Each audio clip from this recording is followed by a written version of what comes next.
En effet, on n'a pas dû insister beaucoup pour que j'accepte de te présenter ce soir, Gérard. On a dû insister un peu parce que c'est un exercice auquel je ne me suis jamais livré, mais je me suis dit avec le recul que c'était l'occasion pour moi finalement de payer comme une sorte de dette morale, personnelle. Je m'explique. Je crois que c'est arrivé à tout le monde de lire un ouvrage, la première fois qu'on lit un bouquin d'un auteur, et de se prendre, disons, une claque, et de se dire par la suite que, tiens, cet auteur-là, c'est un besoin, c'est vital, il faut que j'en lise d'autres, il faut que, dès que j'en trouve un, que je prenne connaissance d'une manière plus intime avec cette œuvre. Alors, d'un point de vue personnel, ça m'est arrivé plusieurs fois, et je constate qu'avec le recul, certaines périodes de ma vie vont être associées à la lecture de cet auteur. Par exemple, je vais dire que pour moi, les années 2007-2008 étaient ma période Blaise Cendrars. Je vais dire que les années 2009-2010, c'était Romain Gary. Je pourrais en citer d'autres. Je pourrais citer Michel de Gelderode, Paul Willems, etc. Et je suis persuadé, intimement, actuellement, que d'ici quelques années, je repenserai aux années 2022-2023 comme ma période Gérard. Et ça, c'est la première fois que j'ai l'occasion de le dire, comme ça, de vive voix, à l'auteur concerné. Donc, alors, après cet envolé lyrique, donc déjà, je vous remercie tous d'être venus aussi nombreux, et particulièrement les personnes que j'ai contactées par mail et qui m'ont envoyé parfois quelques lignes, parfois des articles beaucoup plus conséquents à propos de Gérard, éditeur. On verra ça en deuxième partie de la soirée. Et donc, après mon envolé lyrique, disais-je, je vous propose eh bien, un petit peu d'atterrir, et dans une première partie de cette soirée, d'atterrir dans les ouvrages, dans l'œuvre de Gérard. Et l'œuvre de Gérard, publiée tout au moins, elle commence par ces mots-là. Donc ça, ce sont les toutes premières pages de L'Arbre blanc dans la forêt noire, ton premier roman, Gérard. Comme une houle, des séquences de collines émergent du liseré qui court le lait du DC4, dérivent le long du hublot, sont happés par les vibrations du fuselage. Crêtes qu'on noircit les feux de brousse, striées de pistes ocre et désertes, disséquées par les entrelacs émeraudes des galeries forestières. Depuis Banza, le fleuve à gauche s'est élargi, parsemé d'îles par endroits, si dense qu'elle forme une seule étendue herbeuse émaillée de flaques scintillantes. Puis, les chenaux se rejoignent en un bras, dont la berge se fond à des brumes lointaines. Je rends mon verre vide à l'hôtesse. L'étoffe du pagne se tend sur une croupe opulente lorsqu'elle se penche pour débarrasser mes derniers compagnons de voyage, un Portugais plongé dans ses paperasses et trois Noirs qui ponctuent le rire d'amples poignées de main. Elle disparaît derrière la tenture délavée qui cache le poste de pilotage. Par à-coups dont chacun creuse un vide sous le cœur, l'appareil perd de l'altitude. Une rivière paresseuse serpente entre les collines vient mourir dans le fleuve à hauteur d'une grève où dorment quelques pirogues. Je peux distinguer les pêcheurs qui lèvent la tête, main en visière. Puis les arbres se resserrent en un moutonnement laiteux dont émergent ça et là des troncs ivoirins aux chevelures hirsutes, pareils aux pasteurs géants d'un immense troupeau végétal, le Mayimba. Je l'attendais comme le naufragé son rivage. Pour se mettre au diapason, le feuve fait place à la mangrove, feuillage doré couvrant les classes sombres des marécages. Un trou d'air me plaque au siège, un crochotement des haut-parleurs nous invite à boucler une ceinture sans boucle, et soudain nous survolons l'océan dont les vagues caressent une falaise jaunâtre. Virage au ras des flots, le temps d'apercevoir une plage étriquée, tout disparaît derrière le défilement accéléré des cocotiers, puis des hautes herbes. L'appareil touche le sol, rebondit, dérape dans une flaque de boue qui gicle jusqu'au hublot, pour cahoter vers un hangar de béton triste. L'arrêt des moteurs engendre un univers de silence. Dernier coup d'œil à l'aide marquée d'un air Kabylie, dont le final disparaît dans une traînée d'huile. La passerelle heurte la porte, que l'hôtesse ouvre d'un air suprêmement blasé. Un souffle torride m'accueille, saturé de sel et d'humidité. Mais je ne retrouve pas la suffocation qui m'a pris mardi en débarquant à Kiringa, ces volants de mazout et de fermentation, cette inusuelle densité de l'atmosphère qui me donnait l'impression de respirer un liquide saumâtre. Je prends mon sac en bandoulière. Près du hangar, sous le drapeau bleu, au pangolin qui se voudrait d'or, un groupe de noirs agite des étoffes chamarrées. Des gosses trépignent, maintenus au-delà des barrières par des policiers casqués. À l'écart, sous un manguier, quelques blancs. Alors j'aurais tendance à dire, on s'y croit. Je pense que c'est arrivé à tout le monde de sortir d'un train ou d'un avion et d'être confronté directement comme ça à l'atmosphère d'un pays. Et pour commencer, je vais dire, tu dis, Gérard, dans ton autobiographie, que tu as commencé à écrire relativement tôt, par des poèmes qui ont été publiés notamment par Pierre Corran dans sa revue Le Cyclope. J'ai essayé de trouver le numéro, je ne l'ai pas trouvé à la levée. Mais j'ai l'impression néanmoins que très vite, ton écriture, en tout cas ce premier livre, répond à un besoin et à une, je mets des guillemets, mais à une mission que tu donnes à l'écriture et qui est expliquée par ces quelques lignes que j'extrais de l'avant-propos de La route éclair sur la Bosnie. À la fois, je voulais donner chair à ce que j'observais, ce que je percevais, ce que j'apprenais. Et je me sentais dans la peau du voyeur honteux, surprenant des scènes intimes où il n'avait pas de place. 3 nouvelles ont vu le jour à notre cantonnement de Santici, dans la banlieue de Vitesse. Et parmi des monceaux de notes, j'ai rapporté en Belgique la matière des 6 autres, pour qu'à 9 et non 10 ou 100, tant d'autres personnages aspiraient à la vie. Il fallait bien s'arrêter quelque part. Ceux que je présente ne sont pas réels, du moins tels que je les ai dépeints. Je mentirais toutefois en prétendant qu'ils sont pure création. Tantôt, j'ai transposé une anecdote vécue. Tantôt, prêté des traits à un témoignage, ou plus souvent encore, à une fusion d'histoires. Et tantôt, c'est un récit imaginaire que j'ai greffé sur des visages, des silhouettes entrevues. Et pour être encore plus clair, il y a une ligne dans une des nouvelles de l'existence de Dieu dans le train 56 qui dit « Je suis écrivain de témoignages ». Demain, dans une interview que tu donnes au Carnet des Instants, tu dis « Je ne me considère pas comme un écrivain engagé, mais comme un écrivain témoin ».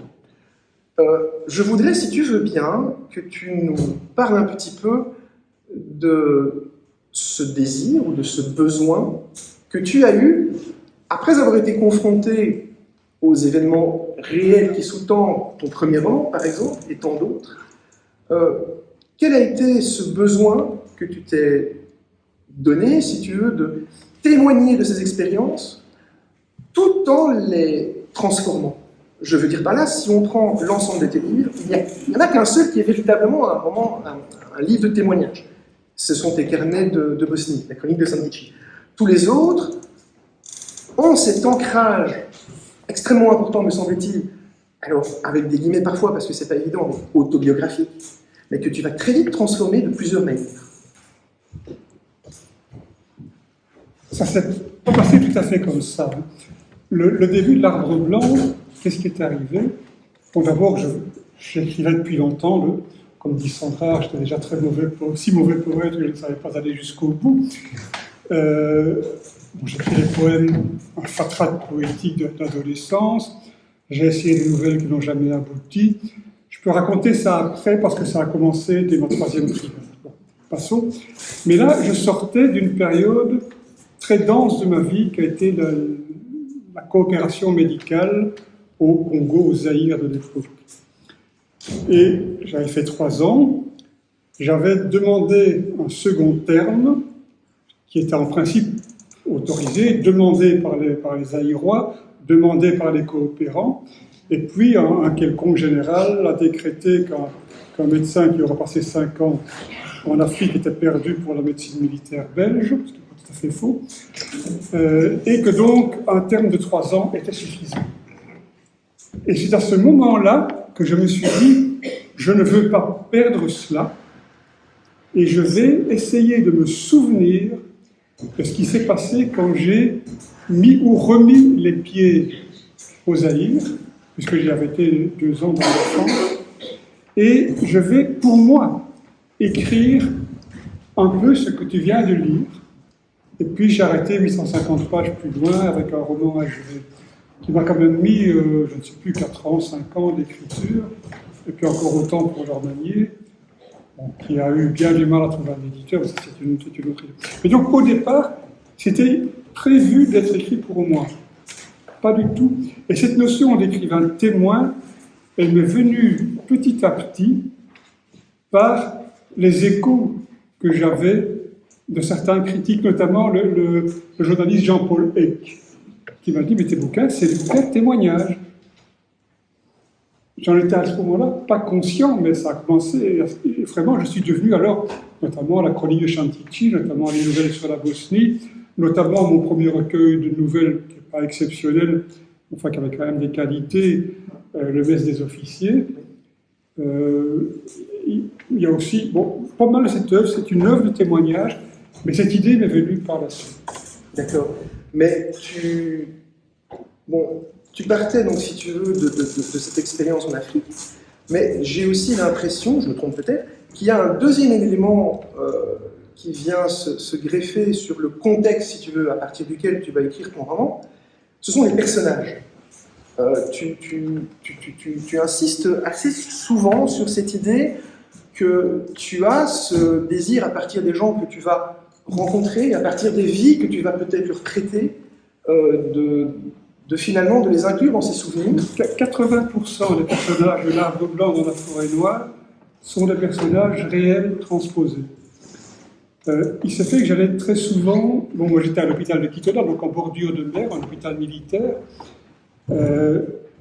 et bon, certains personnages que j'ai côtoyés se retrouvent là, mais surtout, j'allais régulièrement visiter une mission dans le Mayombe, dans la forêt du Mayombe, une mission avec un hôpital extraordinaire parce qu'il n'avait pas de médecin.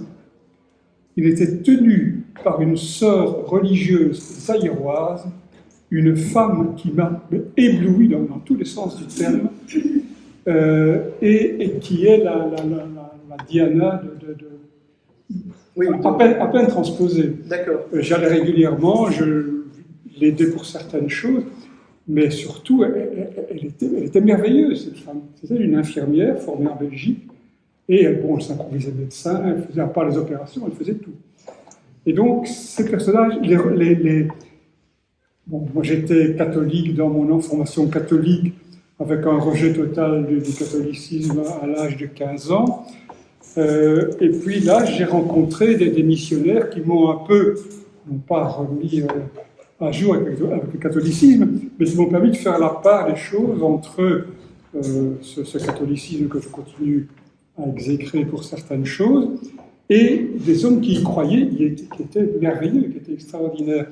Et donc là, j'ai quand même appris à mettre de l'eau dans mon vin, à réfléchir autrement. Tous ces personnages se retrouvent. Les deux frères zaïrois qui s'occupaient de la partie pratique de la mission se retrouvent dans l'Arbre blanc. Et le sculpteur, dont je ne me souviens plus du nom, mais c'est un personnage... Alors, le sculpteur, là, il est en grosse partie inventé, mais il y avait à Mwanda un excellent sculpteur qui venait régulièrement me voir. Et une des premières choses qu'on m'a dit quand je suis arrivé là-bas, attention avec les Noirs, surtout pas faire copain-copain, sinon tu donnes ça, ils te prennent ça. Tu vas avoir un sculpteur qui va venir te voir, tu vas lui acheter quelque chose pour décorer comme tout le monde, mais surtout, quand tu as fini de négocier, tu lui donnes une bouteille de bière, mais il la boit. Qui dit ça? Et le sculpteur vient, et on discute, et je lui achète quelque chose, et puis je vais dans mon frigo. Je dis, mais c'est pas possible. Et donc je prends 2 verres, je sers 2 verres, et on l'a trinqué. Et c'est devenu un ami. On a mis, pas sur le ventre, hein, mais il venait régulièrement, il avait même plus ses bijoux à vendre, il venait régulièrement boire un verre de bière et discuter le coup. Il n'a jamais pris le bras quand je lui donnais la main. C'était un homme merveilleux, un très bon artiste. Je ne vois pas pourquoi j'aurais fait différemment de ce que j'aurais fait avec un sculpteur. D'accord. Et donc j'ai toujours vécu comme ça là-bas. Les coopérants me disaient « mais tu es fou, c'est pas possible ». Si. Quand je soignais un gosse, le gosse allait mieux, la mère, on pouvait rentrer au village, j'avais 20 km à pied. Je n'allais pas renvoyer la mère à pied, faire ces 20 km avec son gosse le lendemain. Et donc j'embarquais la mère dans la bagnole, on se tapait 20 km de brousse, on buvait un vin de palme au village, on discutait avec les gens, Et puis je rentrais à la maison. Et il m'est arrivé une fois que le lendemain, je sois réveillé par un cocorico. Je n'ai pas de coq, évidemment. Et je sors, et il y a un pieu fixé devant ma porte, avec un coq attaché à une patte. Et ce coq courait tout autour. Et ça, c'est ma mémoire est bonne, c'est une anecdote que tu racontes dans... c'est possible, je ne sais plus. Il criait cocorico, et puis mon boy arrive, et je dis, mais qu'est-ce que c'est que ce machin? Lui, ça veut déjà... Oui, c'est la femme que tu as conduite hier soir, et ils sont venus la nuit, ils ont déposé un coq en remerciement. Ces gens avaient un coq et 3 poules. C'était toute leur richesse. Donc ils sacrifient un quart de leur fortune pour remercier le gars qui a soigné leur gosse et qui a ramené la mère au village. Mais ça, c'est des anecdotes, oui, bien sûr, que je reprends, parce qu'elles sont merveilleuses. Donc, ce besoin de témoignage, ces anecdotes liées à des personnages réels, parfois transformés. Et alors, une troisième grande caractéristique de l'ensemble de tes livres, que j'ai trouvé, j'appelle ça, moi, ce que j'appelle la distanciation. Je vais prendre, par exemple, on va reparler de l'Arbre blanc. Bon, ça se passe au Zaïre. Pourtant, le Zaïre, dans l'Arbre blanc, ça ne s'appelle pas le Zaïre, il s'appelle la Kabylie. Idem, tous les personnages historiques, disons, qui existent, n'ont pas leur vrai nom, même si je crois qu'ils doivent partager certaines caractéristiques avec les personnages réels. Cet aspect-là de ton écriture, me semble-t-il, touche un espèce de sommet, c'est le cas de le dire, dans ton dernier, Le Maître du monde Cime, que je ne peux pas m'empêcher de voir comme, finalement, à travers l'histoire des personnages que tu vas raconter, comme une fresque historique de la deuxième moitié du XXe siècle, mais complètement transformée, et en modifiant certains détails des événements, tu vas réussir à leur donner, finalement, pour les personnages, une ampleur plus grande. Un exemple me vient tout de suite à l'esprit. Donc, ton personnage, donc Solinda, qui est une danseuse, intègre un groupe, on est dans le Flower Power, donc un groupe de rock'n'roll qui fait quand même penser à certains groupes réels. Ils font un concert, c'est clairement du Woodstock. Et au même moment... Il y a un autre festival que ça fait rien. Un festival, comment ça s'appelait déjà sur la côte ouest bref, un festival qui a existé, mais en même temps, tu vas parler d'un personnage, je crois, clairement inspiré de Martin Luther King. Tout à fait. Et tu vas faire coïncider ces deux événements. C'est-à-dire que l'annonce de cette mort, tu vas la mettre en plein milieu de ce festival. Alors que dans la réalité, Martin Luther King est mort, je crois, quelques mois avant alors, en quoi est-ce que tu penses que cela puisse servir un récit de transformer un peu les choses comme ça? Mais pour celui-là, Le Maître du monde Cime, j'étais obligé. Parce que Solinda, on la suit depuis son jeune âge, jusqu'à la cinquantaine bien sonnée, 57-58 ans. Or, les faits que je reprends sont sur un beaucoup plus grand espace de temps. Donc il n'y avait pas moyen de faire coïncider, j'étais obligé de tout condenser, et dès lors tu es obligé de réinventer l'histoire. Donc ça, c'est sur des ficelles d'écrivain. Puis ça ne m'intéressait pas, d'abord j'y étais pas, de raconter le Power Flower, ça a été fait 1000 fois et beaucoup mieux que je ne pourrais le faire. Je préférais entrer dans l'esprit de l'époque. Les anecdotes elles-mêmes n'ont pas beaucoup d'importance, on les réécrit, on en fait ce qu'on en veut. Mais l'esprit, je pense, est assez bien rendu. Il y a une chanteuse rock là-bas, je crois que tout le monde l'a connue, qui a connu Janis Joplin. Elle est à peine transposée. D'autres sont beaucoup plus transposées. C'est l'histoire de Janis Joplin, un peu de choses près. Moi j'étais un grand écouteur de rock, pas seulement de rock, de très nombreuses musiques, avec cette caractéristique bizarre que j'ai découvert Jimi Hendrix, tout le Power Flower, quand j'étais fini. Ah oui, d'accord. Des années plus tard, 2-3 ans plus tard, parce que j'étais étudiant en médecine, j'avais pas le temps d'écouter de la musique, et donc je suis arrivé en Allemagne, j'avais enfin un peu d'argent, et il y avait des disques offerts aux militaires à 50% du prix à la cantine, et donc je me suis pris d'une frénésie d'achat de disques, et je me suis fait une collection de rock de 60s extraordinaire, que j'ai toujours d'ailleurs. Bon, ouais, alors j'ai commencé à lire des bouquins. À l'époque, on n'avait pas Internet pour se renseigner, donc j'ai acheté des bouquins sur le mouvement hippie. J'ai découvert tout ça a posteriori, ce qui m'a donné une distance, ce qui m'a permis d'y réfléchir, aussi de l'échec épouvantable. Bon, tout le monde croyait qu'on devait changer la vie, qu'on devait changer le monde, on n'a rien changé du tout, c'est retombé pire qu'avant.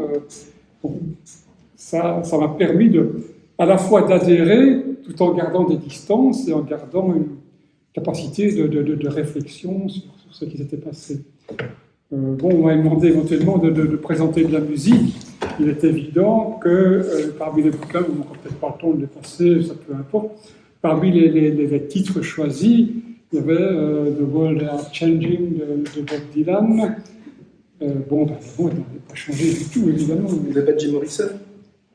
Écoute, j'ai pris un jazz, un classique, musique du monde, tous les axes de musique que j'écoute. Bon, ça va, je parle trop. Alors, maintenant, bon, c'est une question que je trouve un peu délicate parce qu'elle est un petit peu casse-pipe. Je voudrais avoir ton avis, ton impression sur ce qu'on appelle les genres littéraires. Je ne parle pas de romans ou de poésie, je parle de polar, de science-fiction, de merveilleux, ce genre de choses. Pourquoi? Il y a un truc qui m'a frappé dans le 4e de couverture d'un de tes livres qui s'appelle Le Sein et l'autoroute.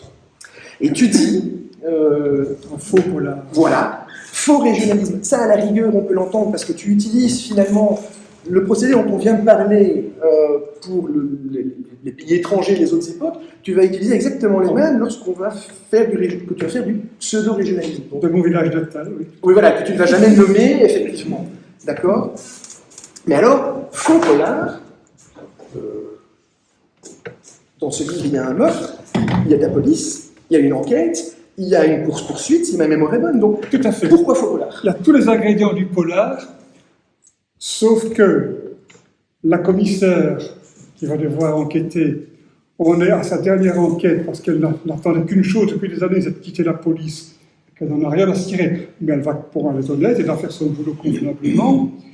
Elle va arriver à démonter l'histoire policière, mais on ne mettra jamais la main sur les coupables parce qu'on sait qui sont ces fantômes qui ont agi, mais on ne connaît pas leur nom, etc. Et donc, ce ne sera jamais complètement élucidé. Donc, une fausse commissaire, enfin une commissaire qui n'en a plus grand-chose à faire de la police, des malfrats qui ne seront pas démasqués, on sait ce qui s'est passé. Bon, un maire, enfin un bourgmestre chez nous, un peu véreux, à moitié, qui ne sera peut-être pas puni parce que quand même, etc. etc. Donc, pour moi, c'est du faux polar. D'accord. Mais puis il y a une enquête policière, mais il y a tous les ingrédients qui auraient pu faire un excellent polar. J'aurais pu démasquer les coupables, ça ne m'amusait pas du tout de démasquer les coupables. Quand je lis un policier, ça m'embête parce que je n'ai pas une bonne mémoire. Et à la page 30, je ne sais plus ce qu'on a dit à la page 2. Donc je ne découvre jamais le coupable, ce qui est très frustrant. Et quand on découvre le coupable, je ne sais plus qui c'est. Et donc je ne lis plus de polar. Alors, je vois que l'heure tourne. Il y a une thématique qui apparaît très souvent, très souvent, voire peut-être même un procédé littéraire, ça je ne sais pas. Je n'ai vu nulle part que tu en parlais en interview ou quoi ou qu'est-ce. C'est dans tes bouquins, c'est quelque chose qui m'a frappé en lisant le vol de l'oiseau blanc. Les personnages n'arrêtent pas de rêver. Ils n'arrêtent pas de rêver. Par exemple, je dis rêve prémonitoire. Tu as donc dans Kotani donc deux personnages qui s'appellent Bruno et Sarah, qui vont faire un rêve comme quoi il y a une menace incroyable qui va leur tomber sur leur âme. De fait, quelques pages plus loin, quelque chose arrive de cet ordre.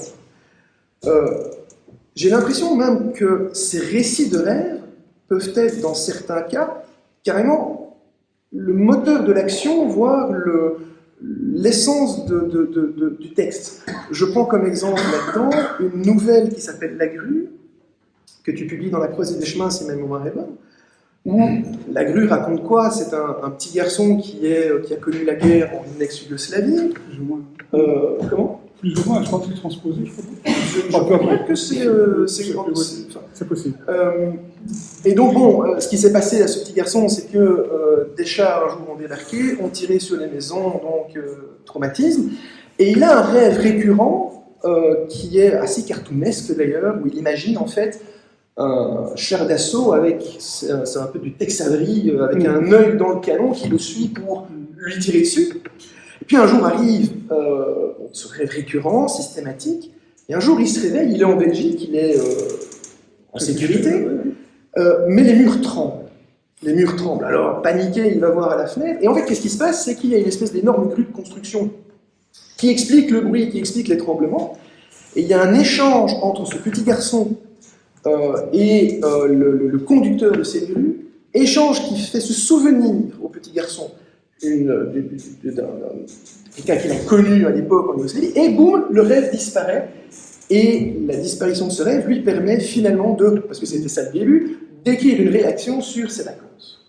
Voilà. Alors, est-ce que, déjà parce que tu avais l'air étonné que je te dise ça, que les rêves ont un rôle important dans tes... Je sais qu'il y a des rêves dans les bouquins, mais je n'en ai pas conscient, sauf dans l'Arbre Blanc. Il y a un rêve de l'Arbre Blanc, on ne sait jamais pas si c'est un vrai rêve, ou si oui, bon, ça c'est autre chose. Mais cette histoire, celui-ci, c'est assez rigolo, c'est qu'on a réellement un jour été réveillé par une grue de chantier qui était dans la rue, et toute la maison tremblait, et tout le monde était aux fenêtres. C'est ça qui m'a donné l'idée bon, je revenais de Bosnie à l'époque, de mettre ce petit garçon. Mais il y a d'autres livres où les rêves n'ont pas vraiment un rôle prépondérant. Il y en a souvent un, deux, parce qu'on n'a pas tous des rêves dont on a l'impression qu'ils sont prémonitoires. Si je suis un écrivain de témoignage, je ne peux faire que le témoigner donc voilà, c'était ça, de notre humanité, et donc des rêves qui, à tort ou à raison, on estime prémonitoires ou ayant explicative de quelque chose. Est-ce vrai? Est-ce une reconstruction postérieure? Oui, j'en sais rien. Le personnage n'en sait rien, en tout cas quand il le vit. Mais je n'avais pas conscience que ça avait joué un tel rôle. Écoute, je me souviens dans Le vol de l'oiseau blanc, je me suis dit, attends, je vais noter chaque fois que je vois un rêve. Et il y en a bien 10-15. Et dans Kotani, pareil. Kotani était spécial à ce point de vue-là. Vas-y. Enfin, si. Kotani, comment expliquer ça? Le gars est malade, et sa maladie transforme un petit peu sa perception des choses. D'accord. Il y a par ailleurs une espèce de chaman. Oui. Oui. Oui. Les chamans travaillent énormément sur les rêves. Et donc, Derner, le chaman, lui, c'est son fonds de commerce, les rêves. Donc, c'est normal que lui ait des rêves qu'il interprète, qui sont prémonitoires, et son copain, qui était venu mourir sur l'île, qui est malade, a une sensibilité exacerbée. Donc, c'est un peu particulier. Oui, par rapport au traitement, peut-être.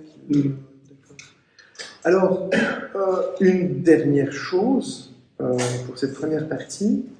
Je crois que tu as, donc dans ton métier de médecin, tu as suivi une spécialisation en médecine des catastrophes. Oui. Alors, je ne sais pas très bien en quoi ça consiste. Bon, je suppose que, pour revenir sur Kotani, lorsque tu décris les traitements de la maman de Bruno au grand télé, ça doit être relativement réaliste. Est-ce que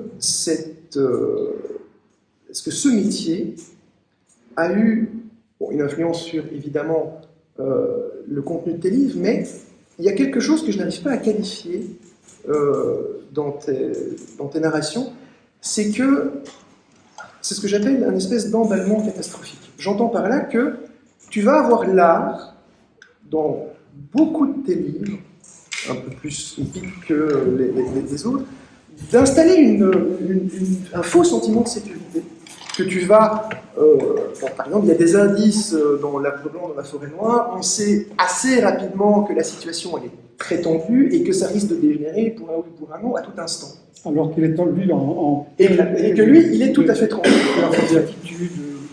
Et c'est toujours une petite chose comme ça qui va venir, finalement, briser le monde de tes personnages. Ici, dans l'arbre blanc, ça va être un petit mot que ces expatriés vont recevoir en disant « fuyez très vite parce que les militaires arrivent et ils s'en prennent à tout le monde ».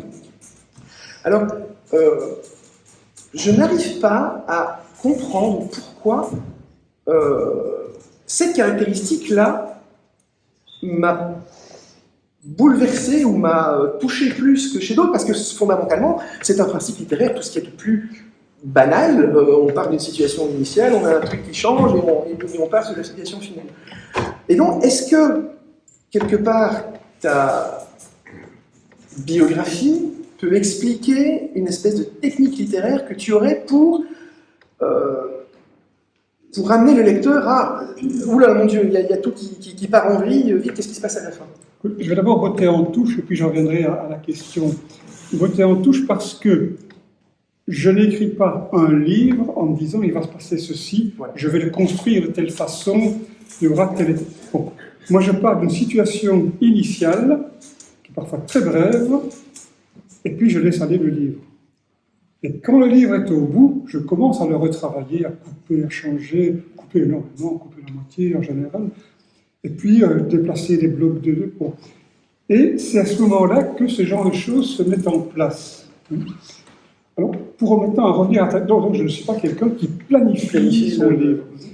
Pour en revenir à ta question, je n'ai pas été un médecin comme les autres, j'étais un médecin militaire qui a vécu à l'opération Kolwezi, la Légion sur Kolwezi, etc., qui a vécu la coopération en Afrique à l'époque de la zaïrianisation de Mobutu, qui était quand même pas rien, qui a été casque bleu en Bosnie-Herzégovine, qui a fait des missions au Rwanda, marché dans les collines, etc. Bon, qui fait quand même, qui est préparé toute ma vie, ce qui heureusement n'est jamais arrivé, sauf en Bosnie, la guerre dans laquelle on était engagé. Donc, il est normal qu'ayant vécu ça, j'ai toujours ça quand j'écris en arrière de la tête. Mais c'est quand même pas dans tous les bouquins. Non, pas du tout. Non. Il y a des bouquins plus intimistes, moins catastrophiques, moins sociaux, je dirais. Je dirais que, il me semble que c'est en règle générale dans les livres épais, héroïques, épopées, que tu vas en effet employer ça. Dans Le vol de l'oiseau blanc, par exemple, où le gars, il va passer quelques jours de vacances à Étretat, il est un peu paumé parce que sa femme l'a quitté, tout à fait paumé, et puis il tourne en rond dans Étretat, il rencontre des gens, il se promène, et puis à la fin, qu'est-ce qui se passe? Un orage terrible qui va tout bousculer et qui va l'amener à la fin. Et donc là, c'est une chose, c'est pas social, c'est un orage. Il est en train de se promener, il doit s'abriter de l'orage, il y a des éclairs partout. Et ça va changer sa vision des choses, ça va changer ses relations avec les gens autour de lui, etc. Donc oui, c'est vrai, il y a toujours quelque chose qui arrive de façon abrupte et qui change, mais c'est pas forcément une catastrophe sociale, une guerre. Tout à fait, tout à fait. Mais d'ailleurs, bon, le vol de l'oiseau blanc, moi je mets des gros guillemets quand je dis ça, mais je le tiens un petit peu pour ton attendant de dos, c'est-à-dire qu'il ne se passe pas grand-chose en effet en termes d'action, c'est plus un livre de méditation, et j'ai l'impression dans ce cas-là que ce n'est pas tant l'histoire et l'action qui est importée, mais plus les réflexions. Alors mention spéciale aussi quand même pour un de ces personnages-là, dont j'ai noté le nom, je ne sais plus comment il s'appelle. Enfin, peu importe. Lui, c'est un personnage que j'aurais aimé retrouver. Voilà, qui est cette espèce de dingue de Ningesser et Colli, donc qui avait tenté la traversée à l'époque, qui arrive un petit peu comme un clown. Oui, un gars qui... Oui, je me souviens plus très bien. Ça fait un bail, ça fait longtemps. Mais effectivement, il y a un gars qui est une espèce d'illuminé, qui collectionne tout ce Ningesser et Colli, qui connaît à fond leur histoire. Bon, à Etretat, c'est le dernier endroit où on a aperçu l'avion Ningesser et Colli se dirigeant vers l'Amérique, dont on ne sait pas s'il a vraiment atteint ou pas atteint, ou si c'est abîmé dans le Maine ou dans la flotte avant d'y arriver. Mais il y a donc là-bas un monument à Ningesser et Colli. Et donc, il y a, bon, c'est assez logique qu'il y a un dingue de Ningesser et Colli à cet endroit-là. Ça sort pas du... Je suis très, très fier de ce livre parce que Jacques de Decker avait classé dans les 5 meilleurs livres de l'année pour le journal de soir. Je suis vraiment extrêmement fier. J'avais pas l'impression que j'avais écrit un livre si extraordinaire. Oui, il est particulier, je trouve, mais enfin... Il est particulier, c'est ça. Je suis allé, pour l'écrire, je suis allé vivre pendant une dizaine de jours là-bas. J'ai tous bon, le personnage arpente tous les environs. Et bon, j'ai vraiment fait marcher sur la trace de mon personnage. Tout ce que je t'ai écrit, c'est bon, pas tout arrivé, mais en tout cas, aurait pu m'arriver sur ces... Eh bien, on va conclure cette première partie sur, tiens, je vais retrouver une citation de ce personnage, justement, en fait, qui s'appelle Louis Brulin. J'aurais pu continuer parce qu'il y a tout un pan, finalement, que je n'ai pas du tout abordé de ton œuvre, qui est le côté un peu plus, je mets des guillemets parce que je ne sais pas si tu aimes bien ce terme, mais le côté philosophique, le côté philosophie de vie, etc., etc. Et on va finir là-dessus. Ce Louis Brulin dit, je cite, « J'affirme que dans notre monde, le cerveau a pris la place du cœur, et le cerveau, monsieur, c'est de la glace à l'état brut. » Voilà. Parce que c'est un bouquin qui est rigolo aussi. Julos disait, à force de péter trop haut, le cœur a la place du cerveau. Mais bon, ici, c'est un peu autre chose. Je vais vous laisser la place, monsieur Jouaret. Mesdames, Messieurs, chers amis, mon ami Gérard, je voudrais, après tout ce qui a été dit et qui est effectivement passionnant, qui mérite lecture et relecture, je voudrais être un peu pervers avec l'œuvre de mon ami Gérard,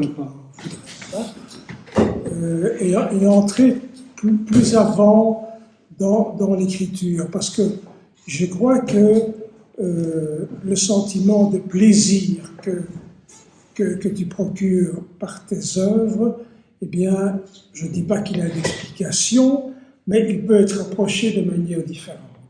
Alors, si vous voulez bien, avec l'aide de Carino, on va voir tout à l'heure comment on peut entrer dans des lectures.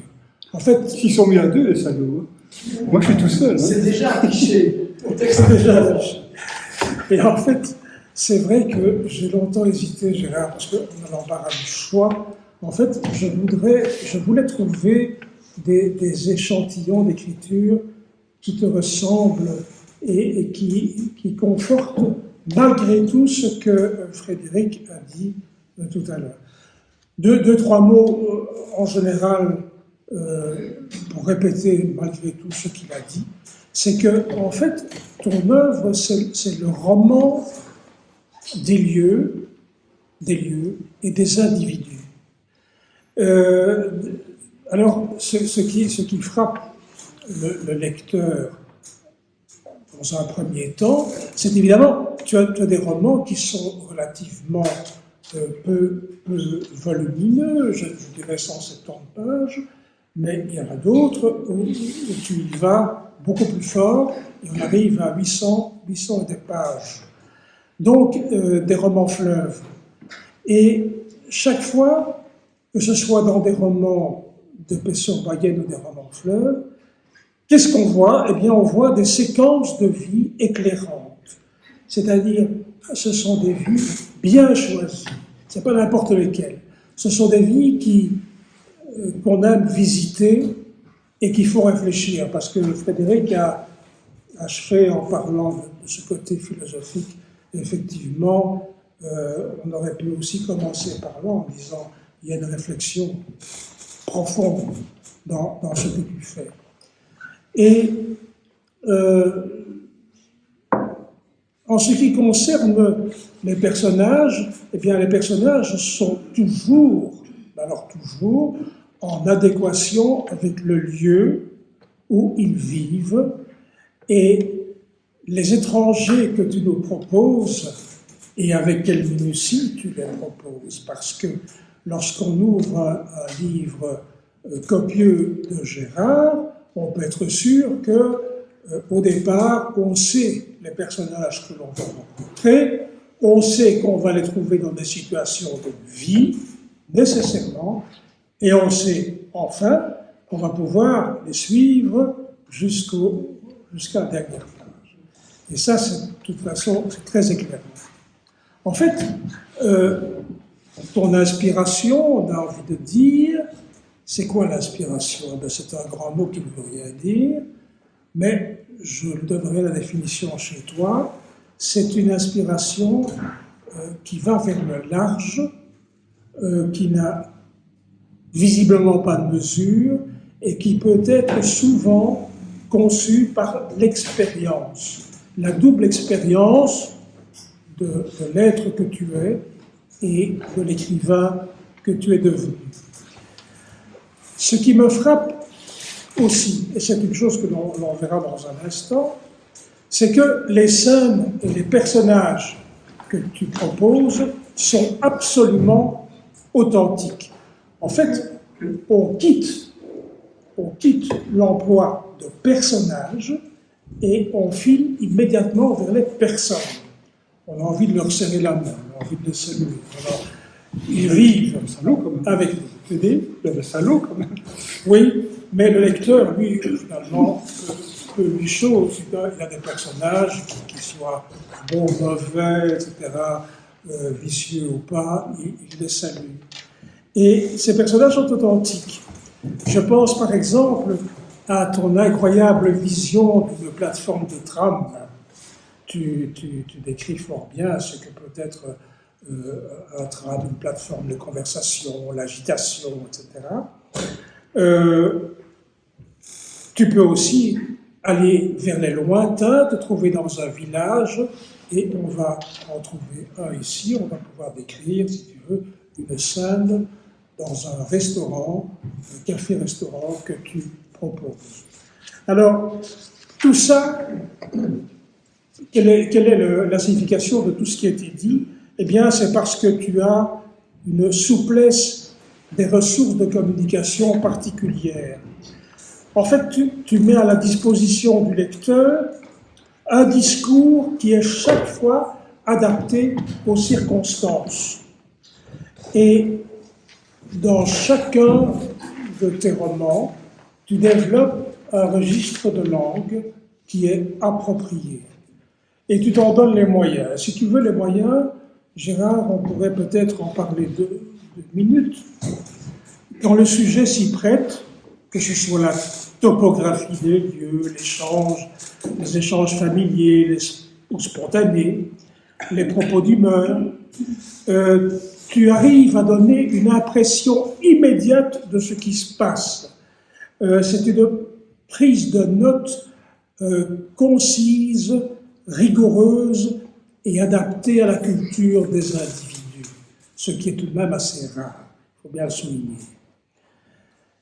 Et alors, ce qu'il y a peut-être, là peut-être que je vais te retrouver dans les premiers textes que tu as écrits, en fait, il y a toujours chez Gérard un poète aux aguets, que ce soit dans la manière de faire ou bien dans les relais qu'il veut donner à son action. Et chaque fois, il y a le désir d'un dépassement, le dépassement d'une réalité que tu nous apportes.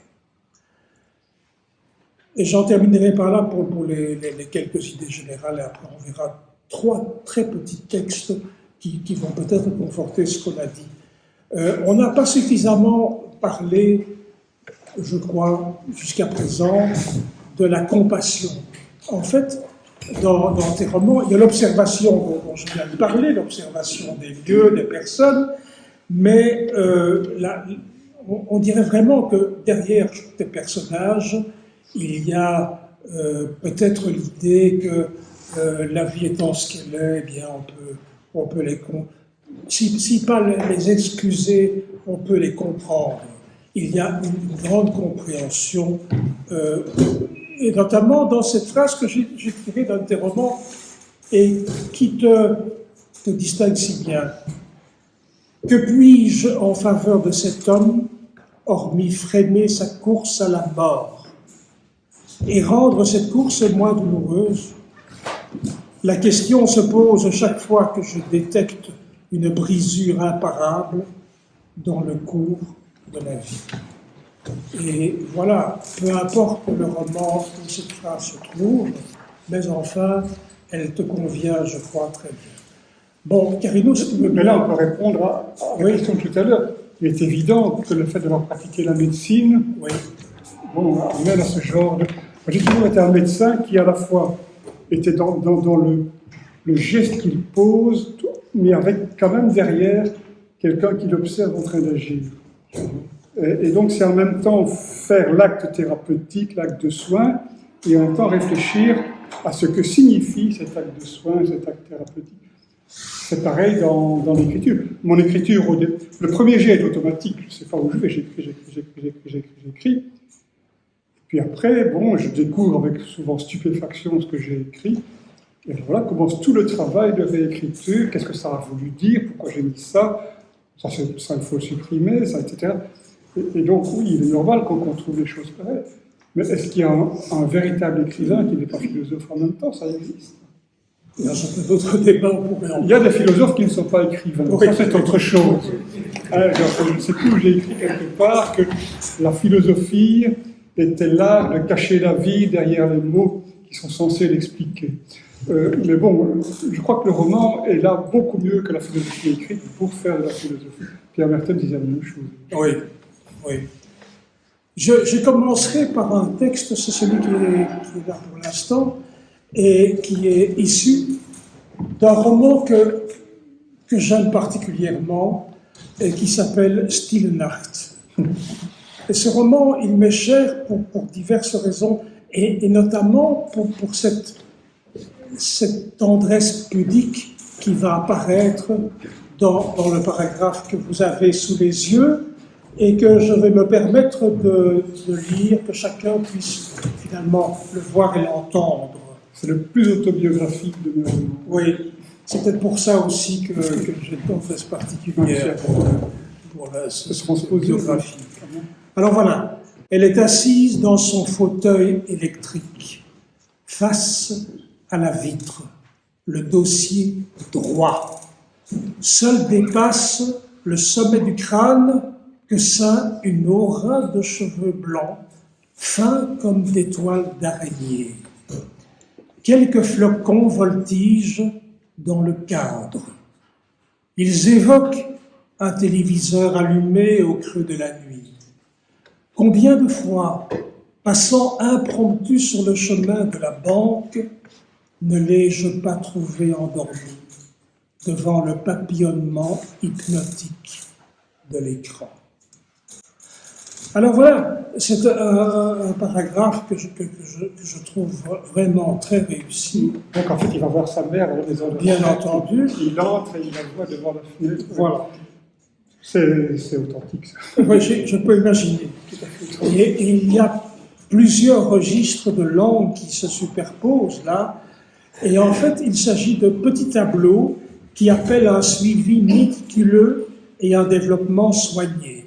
Car enfin, lire Gérard Adam, c'est suivre une galerie d'art, un ensemble de tableaux teints, du début jusqu'à la fin.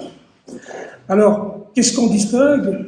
La précision, l'exactitude des mots utilisés. Vous savez, le fauteuil, c'est un fauteuil électrique. Nous parlons du sommet du crâne, du dossier droit. Et tout cela avec des mots qui sont porteurs de sens, le cadre, l'écran, qui seront alimentés par un ensemble d'informations visuelles. Nous arrivons alors à ce registre poétique qui est tout de même intéressant, puisqu'on trouve la métaphore, l'aura de cheveux blancs, le papillonnement, ça c'est très beau, ça, le papillonnement hypnotique de l'écran, très très belle image, la comparaison, fin comme des toiles d'araignée, la personnification, mais à la manière Adam, c'est-à-dire ce n'est pas une vraie personnification, elle est suggérée. Quand tu dis « il », ce fameux flocon évoque, le flocon qui évoque, bien sûr, c'est une personnification. Une antithèse, encore une fois, beaucoup plus suggérée que formulée, et le passant impromptu sur le chemin de la banque. Une opposition, passant, le chemin de la banque, ça c'est la réalité, et puis l'autre réalité, mais dans une autre dimension peut-être, trouvé endormi devant le papillonnement hypnotique de l'écran. Donc on parle ici bien sûr du téléviseur. Alors cette opposition entre la mobilité et l'immobilité, en un paragraphe, c'est une réussite. Le deuxième texte. Tout autre texte, tout autre registre, vous allez voir, ici on parle du kawa de Rita. Le kawa de Rita. Puis le kawa de Rita, c'est quelque chose. Un arôme qui te colle au palais, du velours en même temps. Rien que le humer ferait bander un macabre. Se fournir chez un pays qui torréfie lui-même. Son jambon n'est pas mal non plus. C'est le grossiste qui le choisit. Et un plat du jour honorable, depuis que j'ai installé mes pénates à la chaudière, je le prends quand je n'ai pas envie de me réchauffer la cuisine de Johanka. Mais surtout, quand ils sont tous repartis, j'ai une paix royale. Personne du cours ne connaît à part lui. Brice aussi, mais n'aime pas trop. C'est juste pour lui donner rencard. Ici, je peux rêvasser des heures quand j'en ai marre des rengaines du King. Je me visse l'iPod aux oreilles et j'écoute Loïco. Ma caravelle en panne, sargasse et calme plat, court de bastingage, passant pour me les pomper. Bon, alors c'est un extrait de Kotani, évidemment, et nous voilà dans un tout autre monde. Qu'est-ce qu'on tire de ce passage? Eh bien, une extraordinaire expressivité, bien entendu. C'est étonnant. Il n'y a pas de fausse note, c'est expressif du début jusqu'à la fin. Et on se dit alors que le romancier, c'est un auteur vérité. Il entend se conformer à tous les tableaux qu'il nous propose et qu'il aurait initiés, à commencer par un registre de langue adapté. Ici, il ne faut pas être grand clair pour savoir qu'on appréciera la verve de ton discours oral, populaire, qui est pris au vif des conversations, qui convient si bien en personnage, avec les mots kawa, bandé, macabre, rencard, pompé, et puis des syntagmes verbaux qui sont chargés d'oralité. C'est quelque chose. Bandé un macabre, son jambon n'est pas mal non plus, c'est juste pour lui donner rencard, marre des rengaines du King, je me visse l'iPod sur les oreilles. Et puis les groupes nominaux, plat du jour honorable, pas un pour me les pomper, un arôme qui te colle au palais. Parlons aussi de l'ellipse, parce que tu manies très bien l'ellipse. Les syntagmes elliptiques sont innombrables dans ton œuvre. Marre des rengaines du King, mais n'aime pas trop, pas un pour me les pomper. les noms, les personnages ébauchés dans les lieux de vie familiers. Alors, quelle est la portée de ces procédures qui échappent un petit peu au premier texte, mais qui sont ici tellement évidentes? Les personnages, et ça c'est important. Pourquoi cet ensemble de manœuvres littéraires pour isoler, si vous voulez, des personnages dans un lieu? Eh bien, c'est parce que les personnages et les lieux, en général, seront repris dans le cours du récit et qu'ils vont donc gagner en lisibilité pour être suivis méthodiquement. Alors, le tableau qui sera conçu par l'auteur sera systématiquement souligné par des emprunts au registre des sens. On a parlé, je crois, dans ce que Frédéric a dit tout à l'heure, mais au niveau sensoriel, c'est vrai que tu utilises beaucoup les sens pour exprimer l'immédiateté d'une figure. Alors, les figures, les images, registre poétique qui confortent l'authenticité de l'évocation, mais aussi la fidélité de l'auteur à des tableaux. En fait, ces tableaux sont des tableaux signifiants. De quoi parle-t-on? La vie d'un bistrot, d'une plateforme de tram parfois, d'une maison de repos et soins. L'imaginaire, quel est-il chez Gérard Adam? Eh bien, c'est une question à laquelle je ne peux pas vous répondre, parce que l'imaginaire, c'est un peu ce que le lecteur peut attendre, pas nécessairement, mais peut attendre d'une lecture. Eh bien, il apparaît dans une confrontation du tableau vérité et du tracé de vie. Le discours poétique est présent et fait entrer l'évocation dans quelque chose de plus créatif, plus large et souvent plus long, allant même jusqu'au roman fleuve. Troisième texte, si tu veux bien, là, très court, celui-là, vous savez, mais qui finalement n'est pas du tout sans intérêt. Assez vite, je me réchauffe. Silence total. Pas une voix. Pas un pas. Et tout à coup, l'ampoule s'éteint. Ne rien attendre, le vide. La structure est tout de même très intéressante. Alors ça, c'est un extrait de Kottali également. Oui, il fait écrit des choses pareilles. Alors, voilà. Je parlais de l'ellipse tout à l'heure, et j'en terminerai par là, vous savez, c'est bientôt terminé, mais l'ellipse est quand même très importante dans l'œuvre de Gérard. Alors, elle est évocatrice. Le fait de ces quelques mots situés sur la page sont aussi évocateurs. En fait, c'est un phrasé qui est comme un signal. C'est un phrasé en forme de signal. Et on trouve à la fois la brièveté de l'appel, la crise, le constat péremptoire et inquiétant, et on passe d'un groupe nominal à un retour au syntagme verbal.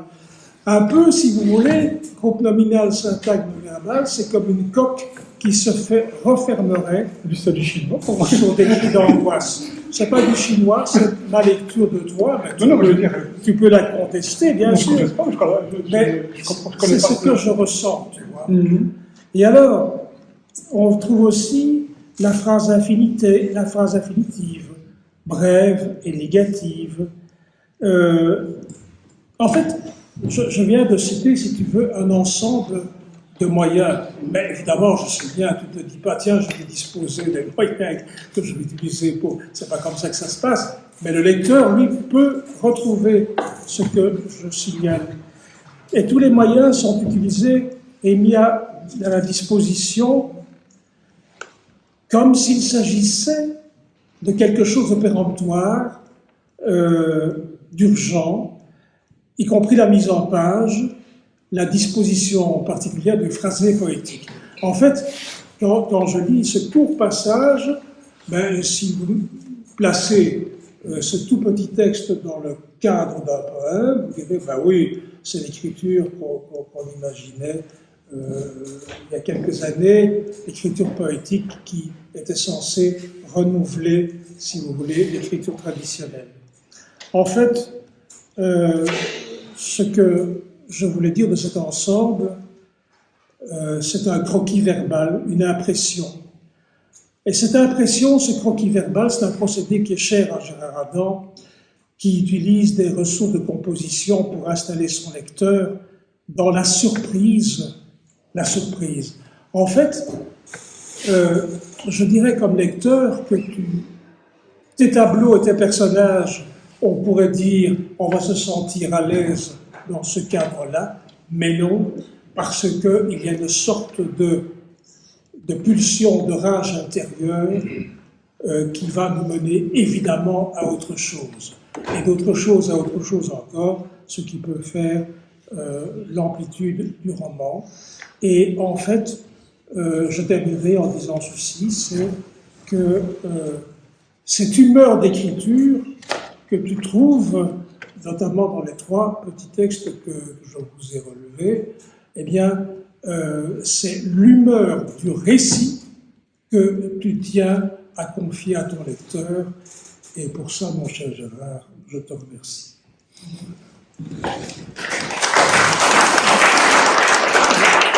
D'autres détails.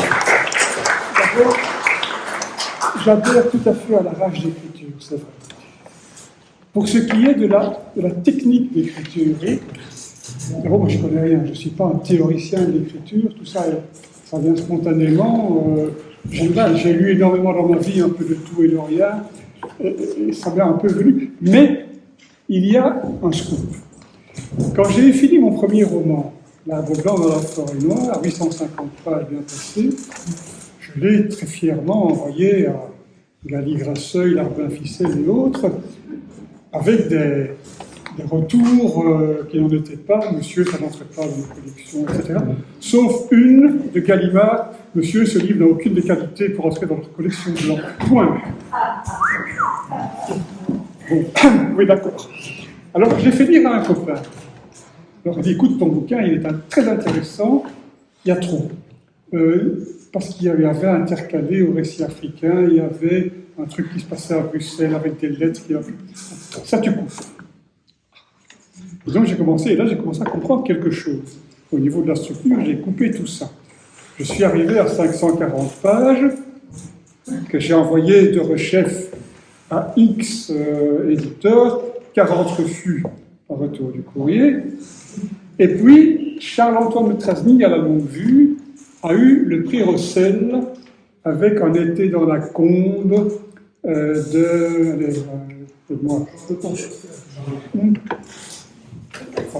est un de nos grands écrivains décédé par excès d'alcool entre-temps. Voilà, Pirotte. Et Monique, ma femme, me dit, écoute, tu dois l'envoyer. Alors je dis non, je vais écrire un autre bouquin, je dis là, j'en ai marre. C'est Monique qui a pris le bouquin, qui me l'a fourré dans les mains, et qui a dit, maintenant, tu vas là-bas. Il gelait à pierre fendre. Je suis allé avec quand même 4 briques, j'ai fait 4 tomes sur le bras. J'ai sonné, Charles-Antoine de Trasny est venu m'ouvrir, et j'avais les lèvres tellement paralysées. Pardon? Il vient, on va boire un café. Et donc on a bu un café. Et puis mes lèvres sont dégelées, j'ai pu lui expliquer que je lui apportais un manuscrit. Il n'aurait pas l'air très étonné qu'on lui apporte un manuscrit. Enfin, alors il m'a dit, bon, je vais les lire. Et un mois après, il m'a téléphoné en disant, voilà, c'est un très bon livre, mais il y a 100 pages en trop, il faut que tu me les coupes. Je dis, ça va pas, moi je vais passer 850 à 500. Et il me dit, il faut que tu coupes 100 pages. C'est pas possible. Bon, il y a une anecdote que je pouvais couper sans nuire, mais toutes les autres, il y avait un enchaînement logique, je ne pouvais couper aucune anecdote. Alors qu'est-ce que je vais faire? Je me dis, si je ne peux pas couper les anecdotes, j'ai coupé des mots. Et j'ai découvert les bips. Grâce à Charles-Antoine de Trasny, j'ai découvert les bips. Et j'ai découvert ce qui est devenu mon leitmotiv, c'est que la littérature, c'est le contraire de la vraie vie. Dans la vraie vie, ce qui va sans dire va mieux en le disant. En littérature, ce qui va sans dire va mieux qu'en le disant. Et ainsi, j'ai découvert dans mon travail, mon assistante éditoriale Laura Latour sait que l'ellipse, c'est mon cheval de bataille, elle qui m'aide à retravailler, à aider nos auteurs à retravailler leurs manuscrits, c'est à quel point je leur fais couper des mots qui n'apportent rien, et qui, bon, une fois couper, c'est beaucoup plus puissant en général. Et donc voilà, j'ai découvert grâce à un éditeur mon type d'écriture qui m'a pu lâcher depuis longtemps. Et donc quand j'écris, bon maintenant j'ai tellement l'expérience que quand j'écris, le livre c'est déjà présent de premier jet, mais dans mes ouvrages suivants, elle n'y était pas. Et donc j'ai tout de suite après, j'ai repassé derrière en coupant tout ce qui est inutile. Couper. Merci. Tout ce qui fait joli, surtout couper tout ce qui fait joli. Frédéric, à toi. Deuxième partie de notre soirée aujourd'hui. Gérard, maintenant, on va pas oublier, mais on va changer de thématique et on va se pencher sur, après tes activités d'écrivain, d'auteur, on va se pencher sur tes activités d'éditeur. Alors, je vais ouvrir le bal des anecdotes. Je t'en ai parlé la dernière fois que tu es venu pour les mêmes raisons, mais je pense qu'il y en a beaucoup qui vont le savoir ici, mais sachez que de tous les éditeurs avec lesquels l'AEB a des contacts, Gérard est quand même le seul qui, à chaque fois que les prix vont être annoncés, va venir avec ses caisses de bouquins, sélectionnées, je crois, par toi, sans peut-être même avertir l'auteur que tu décides, ça je ne sais pas, il faudrait que tu me dises, mais enfin, qui vient avec ses caisses apporter toutes ces candidatures. Et alors, quand je t'ai dit ça la dernière fois, tu m'as répondu oui, mais pour moi c'est facile, j'habite à Bruxelles. Alors, ça c'est ta modestie qui parle. Je vais lire quelques extraits ici, ta modestie elle va en prendre un coup. J'étais un peu embêté en fait, en me disant comment est-ce que je vais faire pour aborder le métier d'éditeur que je ne connais pas, avec lequel je n'ai aucun contact personnel. Et donc je me suis dit, autant envoyer un petit mot aux membres de l'AEB qui sont publiés chez toi et leur demander une anecdote, comment ils sont arrivés là, quelle est ta méthode de travail, s'ils peuvent m'en dire un peu plus. Alors, dans toutes celles que j'ai reçues, je ne vais pas toutes les lire évidemment, et je ne vais pas lire l'intégralité, mais je vais lire quelques phrases. Je ne vais pas dire le nom des auteurs, ça après vous vous débrouillerez. Je vais lire quelques phrases comme ça qui va un petit peu, je crois, donner une idée de l'opinion qu'on a de ton travail. Alors, il y a des choses simples. J'ai été comblé de pouvoir travailler avec lui. Collaboration parfaite, empreinte d'une civilité exemplaire. C'est ainsi que pour lui, et ce n'est pas un cas général, l'œuvre passe avant le profit. Un éditeur est forcément aussi un marchand, mais chez Gérard, cette seconde qualité ne gomme jamais la première, celle d'un accoucheur de livres. J'en ai plein d'autres, mais comme ça. Médecin, non. Comment ? Un médecin est accoucheur aussi. Oui. J'ai travaillé avec Willy Pearce comme accoucheur. Il fait preuve de franchise et d'amabilité envers ses auteurs. Un éditeur à l'ancienne qui prend le temps de lire et de proposer des modifications. Éditeur d'une intégrité et d'un engagement envers ses auteurs hors du commun. J'ai beaucoup appris grâce à lui, son intervention était précieuse, toujours en proposant, jamais en exigeant. Pour moi, c'est plus qu'un éditeur, c'est quelqu'un qui écoute et qui se donne sans compter. Pointilleux. Il y en a que t'as passé, il était méchant celui-là. Non, pas du tout, c'est parce qu'il est c'est plus par degré, c'était plus, on parle plus de l'édition en soi et des histoires de l'MEO, c'était moins, voilà. Alors pointilleux, non en fait parce que c'est le même. Pointilleux, exigeant, chasseur de doublons sournois, des adjectifs superflus, des surcharges pondérales de la phrase, ça c'est ce dont tu parlais tout à l'heure avec Michel, soucieux du respect des règles, de concordance des temps. Et cette dame dit qu'elle a été forcée de les réapprendre en fait. De fort loin l'éditeur le plus attentif qui m'a été donné de connaître.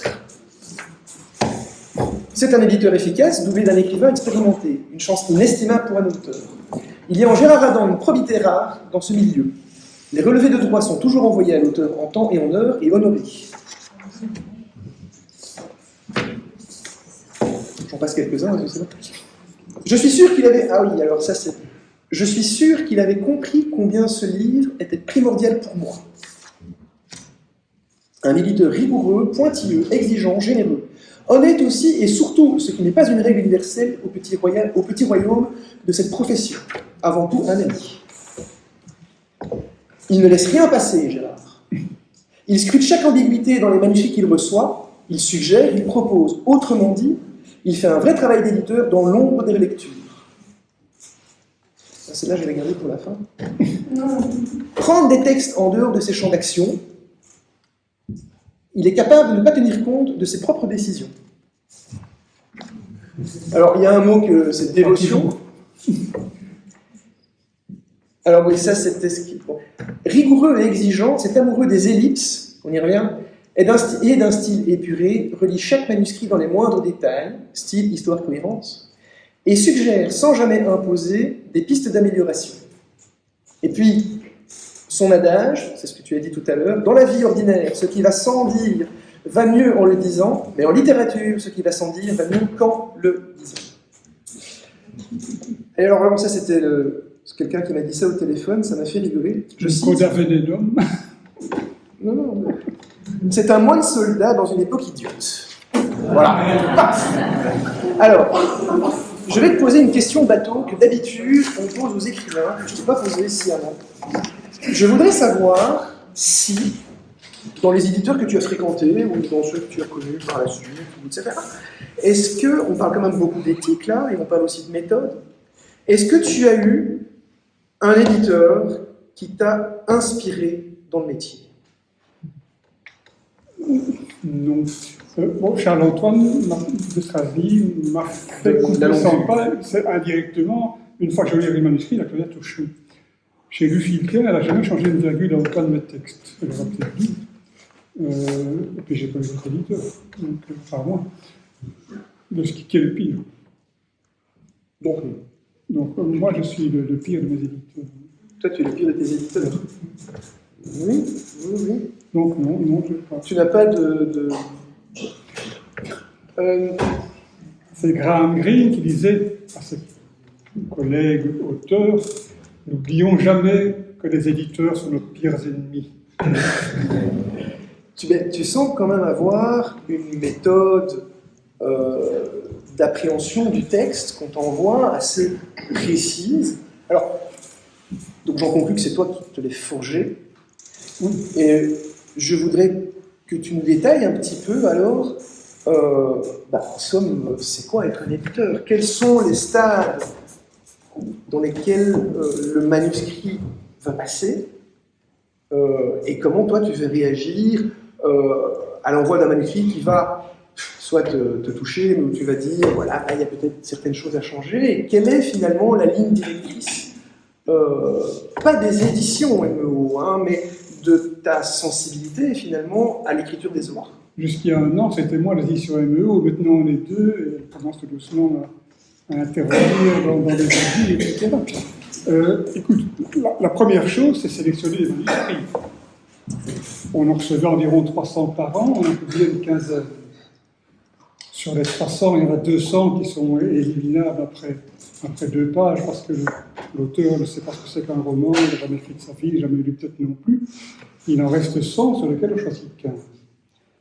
Là, il y a une méchante subjectivité qui m'a déjà fait rater de bons manuscrits, et quelqu'un le sait très très bien dans cette assemblée, parce qu'il ne m'accrochait pas. Or, bon, avec le recul, objectivement, c'était un bon manuscrit, il y avait sans doute du travail dessus. À mon opinion, j'aurais peut-être pu l'accepter, il s'est fait qu'il est tombé en même temps que 4 ou 5 autres, tout aussi bons, dans lesquels j'ai dû faire un choix.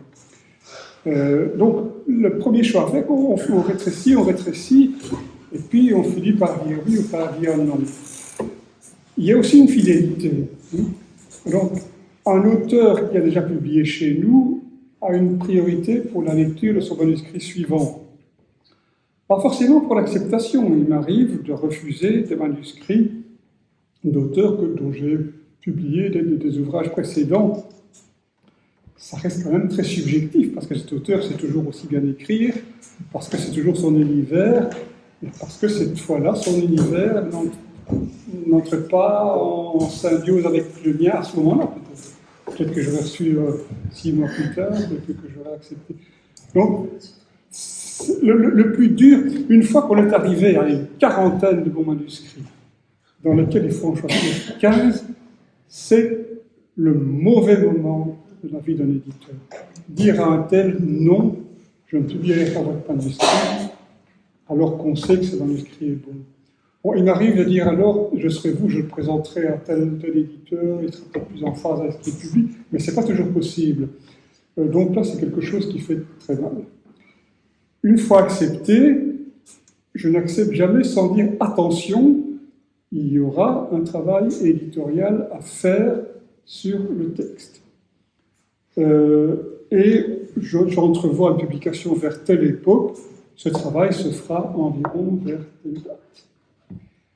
À ce moment-là, le travail consiste à reprendre ce manuscrit, paragraphe, phrase par phrase, paragraphe par paragraphe, et comme il a été dit, chercher les doublons, chercher les imprécisions dans la façon de s'exprimer, chercher les mots inutiles, chercher les phrases qui font joli, qui ne servent à rien, etc., etc.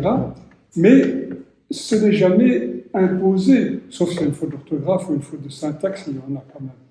Mais par exemple, ce qui me paraît être une phrase qui fait joli et qui ne sert à rien, l'auteur va me dire, oui, mais pour moi, elle est essentielle. Je dis, alors tu la gardes, hein, je ne vais pas la couper contre ton avis. Tel mot, tel adjectif, je trouve de trop, et il lui dit non, s'il apporte une nuance qui est importante pour moi, tu gardes ton adjectif. Mais je dirais que dans 80% des cas, l'auteur dit tu as raison, c'est mieux. Et donc on condense, on réduit, on en arrive, puis après c'est le boulot habituel, la mise en page, on fait tout nous-mêmes, parce que si on doit extérioriser, externaliser, comme on dit maintenant, la mise en page, etc., on a des très bons livres qu'on veut publier, on n'a pas l'argent pour les publier. Et donc il n'y a plus que le manuscrit, le fichier impression est prêt, est envoyé chez l'éditeur, et puis un service de presse, et puis on est en Belgique, donc les publications parisiennes passent avant les publications belges, etc., etc. Bon, si on essaie de relancer un journaliste, il prend la mouche, c'est peut-être pas une bonne politique. On sait qui on peut relancer, qui on ne peut pas relancer. Bon, ça c'est tout le boulot. En fait, j'étais pas fait pour être éditeur. Cette partie-là du boulot, merde, copieusement. Une fois que le côté donc après la publication, le côté je la fais du mieux que je le côté marketing entre guillemets quoi. C'est ça, oui. Trouver des libraires, il a fallu du temps pour entrer chez Tropies. Maintenant on y est bien. Chez Filigrane. Quelles étaient les raisons pour lesquelles ça a mis si longtemps de rentrer dans des grands librairies comme ça? Je ne sais pas. Si tant est qu'il y en ait, j'en sais rien. Je ne sais pas. Je ne sais pas. On ne prenait pas au sérieux, alors qu'on avait d'excellents bouquins. Bon, je prends l'exemple quand on a eu le prix du Parlement avec le roman de Michel Joiret, Madame Cléo, on était finalement à 2 au dernier tour du prix du Parlement. Madame Cléo, qui m'a soufflé le salaud, et le bouquin, mon pseudo-polar, le sein et l'autoroute. Le sein et l'autoroute se retrouvaient face à face au dernier tour. Ça m'est arrivé à plusieurs reprises. Eh bien, le Parlement a un service qui l'a envoyé à toute la presse, etc. Il n'y a pas eu une ligne sur le bouquin Michel. La fois suivante, c'est un bouquin publié par Robert Laffont qui a eu le prix du Parlement. Toute la presse en a parlé. Mais comme c'était chez un éditeur belge, ça ne valait pas le coup.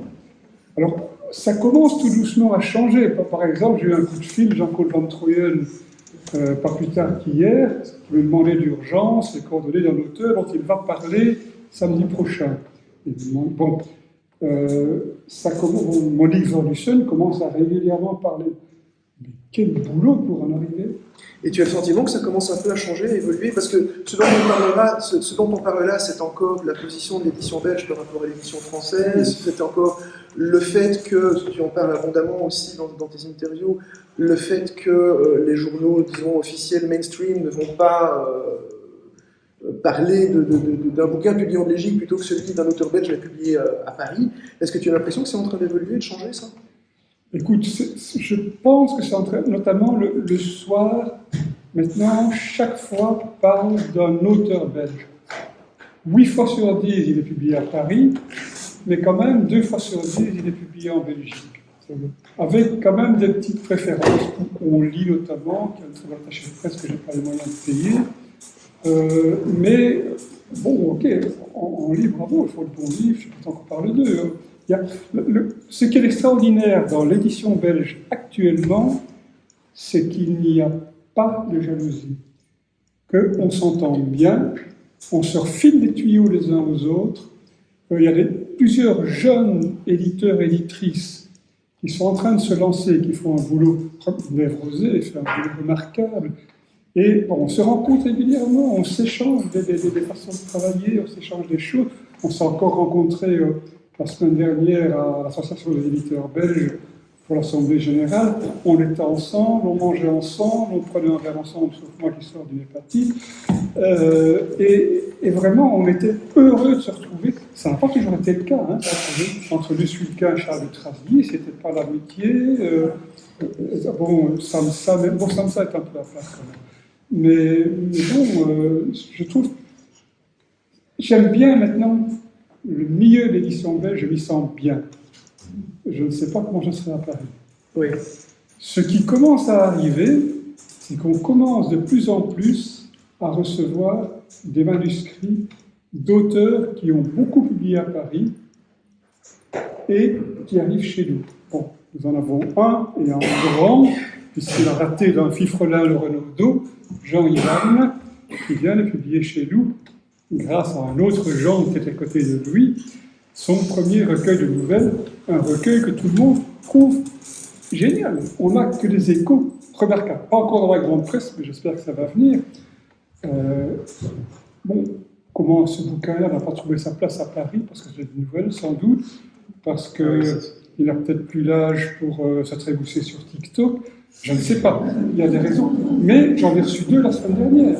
Donc, il y a 13 bouquins chez Julliard, etc. On va publier en décembre un récit de vie de l'ancien directeur adjoint du Monde qui a publié chez de grands éditeurs parisiens et qui, évidemment, qui a écrit un bouquin sur le roi Baudouin, l'homme qui ne voulait pas être roi, qui s'est quand même vendu à 20 000 exemplaires. Et il débarque chez nous avec un récit de vie extraordinaire et une préface de Diane von Furstenberg, excusez du peu. Donc on commence à être à la limite mieux connu en France qu'en Belgique. J'espère que c'est en train de changer. Je sens que des choses changent. Alors, au niveau des critères d'acceptation d'un manuscrit, j'ai lu à plusieurs reprises que par défaut, tu ne prenais ni polar, ni science-fiction, ni littérature de ce style-là, ni romance, etc., etc. Alors, est-ce que c'est dû au fait, purement personnel, que voilà, ça ne t'intéresse pas, ce genre de littérature, et puis point barre, ou est-ce que c'est peut-être une peur d'être submergé par des propositions parfois un petit peu... De toute façon, submergé par des propositions parfois un petit peu. Mais non, les raisons sont très objectives. Elles sont d'abord une question de compétence. Je déteste la romance, ça m'ennuie, donc je n'ai pas en publié. Le polar, comme j'ai dit tout à l'heure, j'en lis très peu. La science-fiction, j'en ai lu un peu, mais pas beaucoup. Je ne connais pas ces choses. Je n'ai pas les compétences pour dire si tel manuscrit est original. Il y a une question d'originalité aussi. Donc, je n'ai pas... Il y a un autre aspect, c'est que les circuits journalistiques sont différents. Celui qui parle de polar ne va pas forcément parler d'un roman de littérature générale.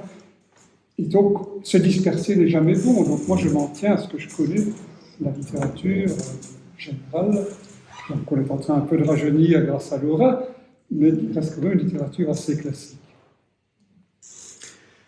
Alors, la plus grande difficulté d'un éditeur en Belgique, selon toi, quelle serait-elle? Manifestement, ce n'est pas de trouver des bons textes. Non, pas. Ce n'est pas non plus de réussir à faire... tu m'as parlé la dernière fois, je crois que tu es venu du problème que te posait l'augmentation du prix du papier, notamment. C'est pas seulement à nous. Bien sûr, mais quelle serait alors vraiment la plus grande difficulté de l'éditeur spécifiquement belge? C'est d'arriver à foutre le bouquin sur les tables des libraires. C'est tout ça, c'est pas plus compliqué que ça. Vous allez en province, dans toutes les librairies, où sont les livres publiés en Belgique? Ah, ça existe.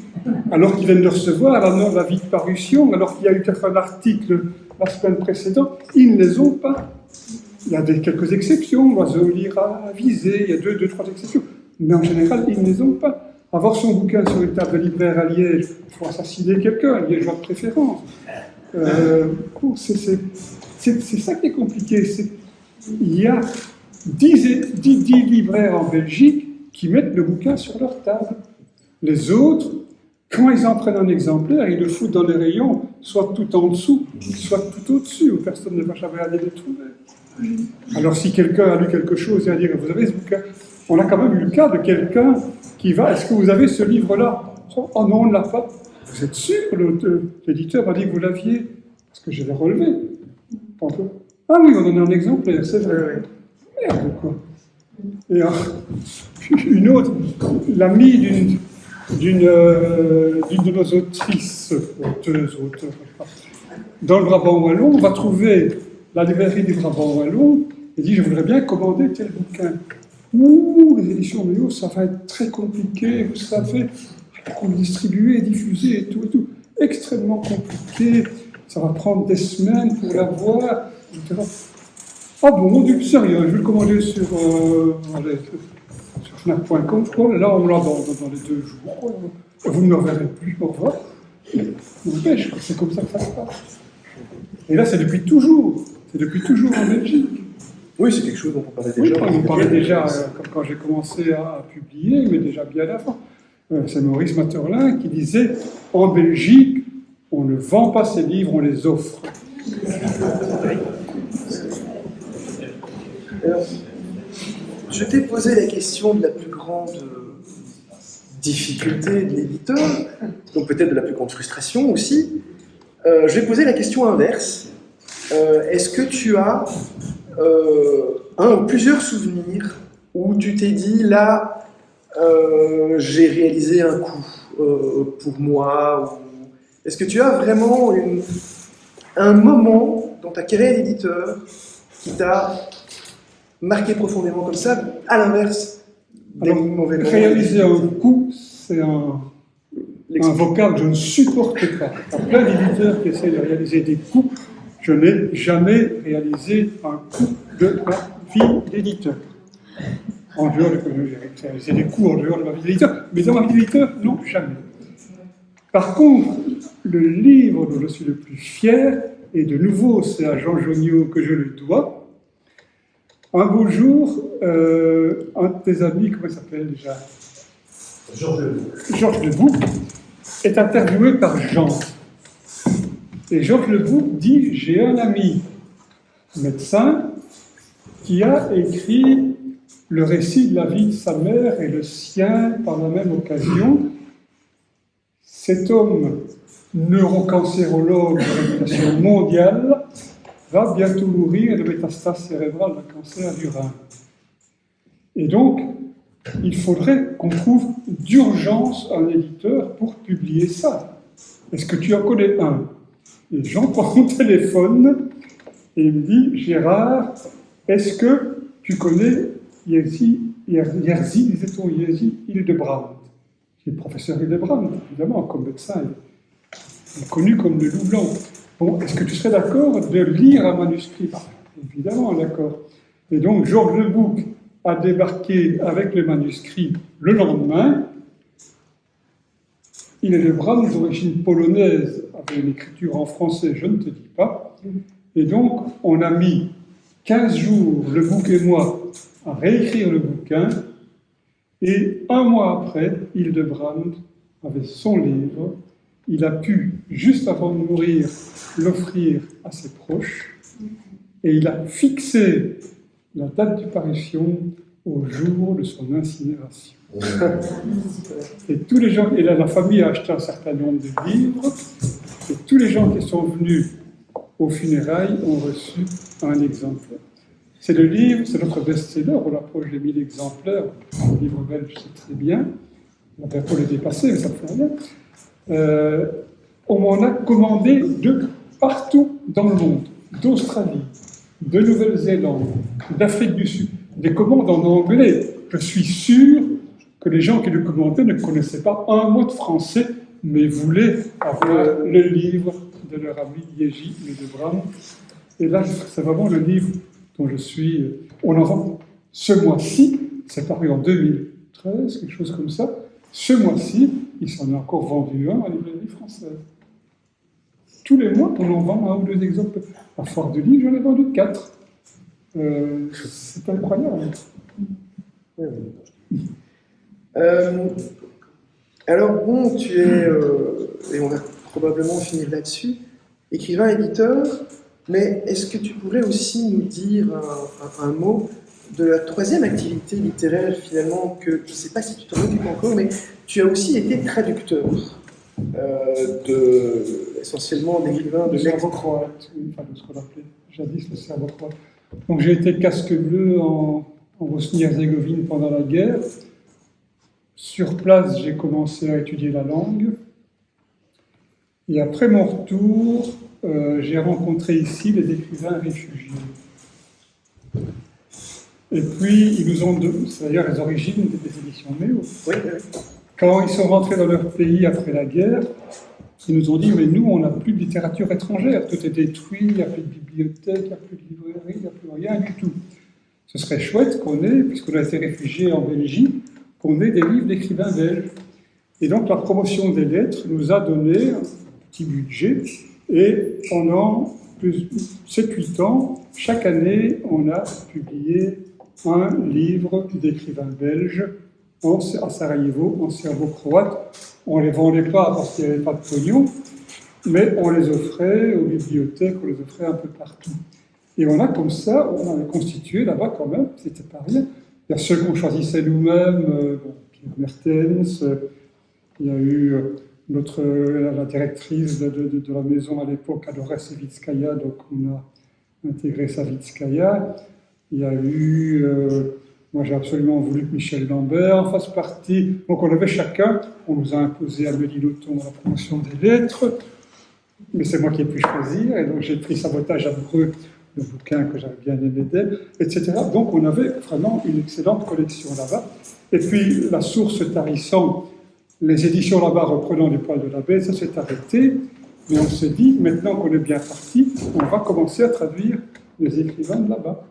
Et donc on travaillait au départ en binôme, Spomenka Joe-Ou, donc la directrice, la présidente de l'ASBL, et moi.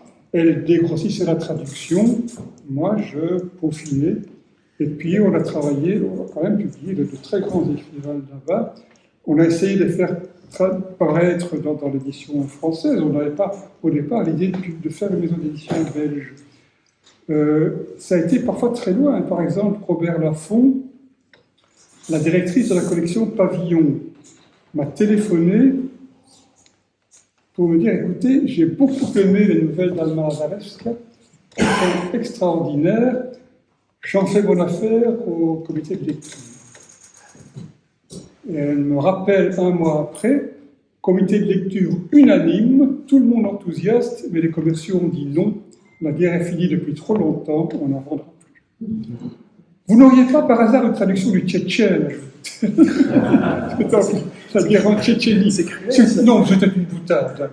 C'était une boutade. Parce qu'elle a quitté d'ailleurs la forme après d'être rien noir sur blanc. Et puis c'est une polonaise d'origine. Elle est repartie en Pologne. Travailler à la mission polonaise qui lui plaisait mieux. Et donc, on a décidé alors de créer les éditions MEO, qui étaient les initiales de la SBL. et de les publier nous-mêmes. Et puis, je crois que c'est une des premières des Françoise Pirac me dit moi j'ai un bouquin, j'aimerais bien lire. Et puis Michel Loiret, moi j'ai un bouquin, j'aimerais bien, etc. Et donc, cette partie traduction, on a quand même maintenant une douzaine de livres traduits, depuis l'accueil de poésie jusqu'à des romans. On a de très très grands écrivains de là-bas. Et on a quelque chose dont je suis très fier. On a publié le dernier roman de Milko Kovač.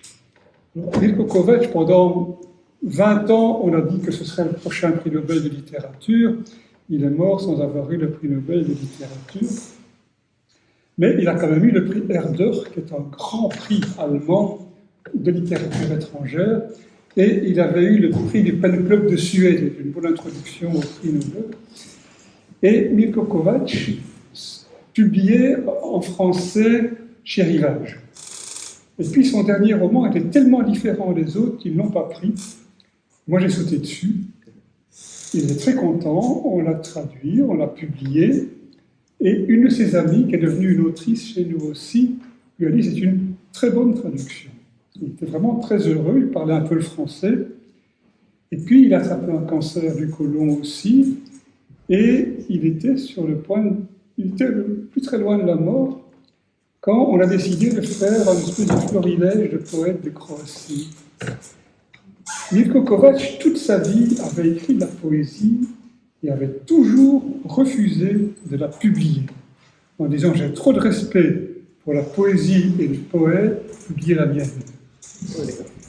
Et il a dit à Jasna, qui est son ami, « écoute, j'ai là 7 ou 8 textes de poésie dont j'estime que ce sont des poèmes et qu'ils sont publiables. Si ton copain veut, je lui ouvre. » Et donc, on a inclus de la poésie de Milko Kovač dans ce petit florilège de poésie croate, et nous sommes les seuls éditeurs au monde à avoir de la poésie de Milko Kovač. Même dans sa langue, ce n'est pas publié. Il est traduit dans 20-25 langues, mais nous sommes les seuls à avoir sa poésie. Encore un truc dont on peut être fier. J'ai plus les questions à part ça. C'était sur le côté traducteur que tu avais développé, Ah oui. parce que tu disais tout à l'heure que tu te faisais, enfin vous faisiez ça à deux. Oui, j'en ai fait deux Voilà. livres seuls également. Ça prend plus de temps. Et puis je soumets quand même la traduction à un ami qui est éditeur, écrivain en Croatie, mais qui parle remarquablement bien français, qui est aussi un de nos auteurs, d'ailleurs, Dražen Kutunović. Et on lui dit, bon, de temps en temps, il dit, écoute, là, c'est un faux ami, tu t'es fait avoir. Ok, ça va. Est-ce que cette activité de traducteur a profité, je mets des guillemets, je sais que tu as cessé de publier pour des raisons X et Y à une certaine époque, en 2001, après l'impasse de la Renaissance. Tu republies, donc je parle de tes livres, hein, tu republies en 2009, et d'après ce que j'ai pu voir, il y a quand même beaucoup de ces traductions qui ont éclos pendant cette période-là. Alors, est-ce que ces traductions ont un peu, dans une certaine mesure, à cette époque-là, pris le pas sur ta propre écriture? Non, vraiment pas du tout. L'arrêt de publication en 2001, c'est je dirais, c'est une crise de dépression existentielle, pas dépression nerveuse, c'est très différent. Hein. Qu'est-ce qui s'est passé en 2001? Je sors ce que je considère toujours comme mon meilleur roman, L'impasse de la Renaissance. Plusieurs membres du jury Rossel me disent on va le défendre. Il n'est pas nominé, ça peut arriver, c'est pas un problème. Mais quelques jours plus tard, je rencontre à la librairie Filigrane une écrivaine que je connais très bien, son père est un ami d'ailleurs, lui-même médecin, et on parle, elle me dit, tiens, au fond, il y a longtemps que tu n'as plus rien sorti, toi. Je dis, mais tu étais censé lire mon dernier roman au Rossel, hein? Ah oui, bien sûr, j'avais oublié. J'ai découvert et j'ai eu confirmation que personne n'avait parlé de ce roman au Rossel, que même la plupart ne l'avaient pas eu en main. Je me suis dit, mais qu'est-ce que je fous dans ce milieu? Qu'est-ce que j'ai à cirer avec tout ça? Écrire, oui, je ne peux pas m'empêcher d'écrire. Mais pourquoi vouloir publier des machins que personne ne lit, dont tout le monde se fout, Et donc j'ai dit, je ne publie plus. Et j'ai continué à écrire dans cette période. Et j'ai traduit dans cette période. Et pourquoi j'ai recommencé? Parce que quand on a fondé cette maison d'édition, Spomenka m'a dit, écoute, il faudrait quand même une locomotive. Et j'avais l'impression à tort, on a quand même beaucoup parlé de mes premiers romans, d'être encore un peu une locomotive, c'était plus vrai. Et donc j'ai publié Kotani, et puis à partir de là, en ayant publié un, j'en ai publié deux.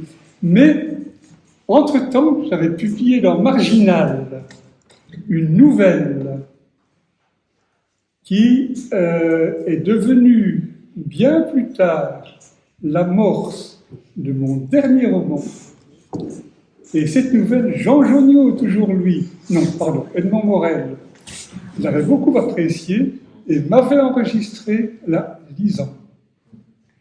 Et quand j'ai fait plus tard un recueil de nouvelles, reprenant pratiquement toutes mes nouvelles publiées dans Marginal, j'ai exclu celle-là. Pour deux raisons. La première, c'est que, contrairement à lui et à Jacques de Decker, je n'en étais pas vraiment satisfait.